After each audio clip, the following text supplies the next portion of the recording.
سمعت قبل كده إن النبي عليه أفضل الصلاة والسلام وصى بثلاث رياضات بس.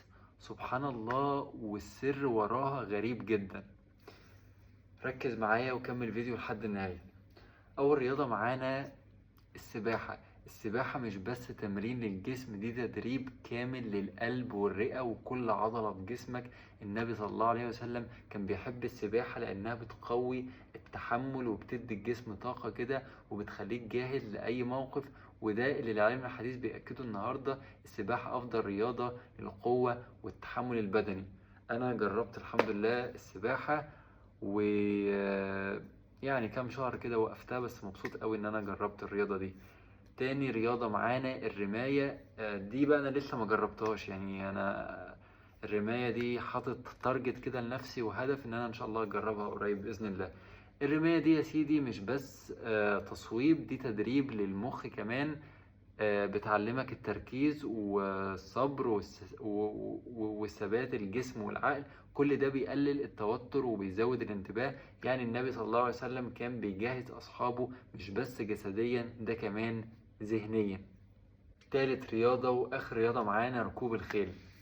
ركوب الخيل برضو لسه ما جربتهاش. الرماية وركوب الخيل آه، الرياض الرياضتين الوحيد الاتنين ما جربتهمش. انا جربت يعتبر معظم الرياضات جربتهم، بس دول الرياضتين الوحيد اللي لسه ما جربتهمش يعني. الرماية وركوب الخيل. ان شاء الله هجرب ركوب الخيل قريب ان شاء الله، وابقى اعمل لكم فيديو كامل عن ركوب الخيل وفيديو كامل عن الرماية ان شاء الله. نيجي لركوب الخيل. دي مش رفاهية بس، ده تدريب على الشجاعة والقيادة والتوازن والتحكم بالجسم كله. اللي بيركب خيل بيتعلم ازاي يتحكم في نفسه وفي الحيوان، وده بينقلك طاقة كده وثقة كبيرة. حاجة العلماء دلوقتي بيقولوا انها بتقوي الجسم والعقل مع بعض. الخلاصة يبقى الثلاث رياضات دول مش صدفة ابدا. كل واحدة منهم زي ما قلنا هدفها تدريب الجسم والعقل، طاقة، تركيز وشجاعة. النبي عليه أفضل الصلاة والسلام كان بيجهز أصحابه للواقع والجسم والدماغ مع بعض.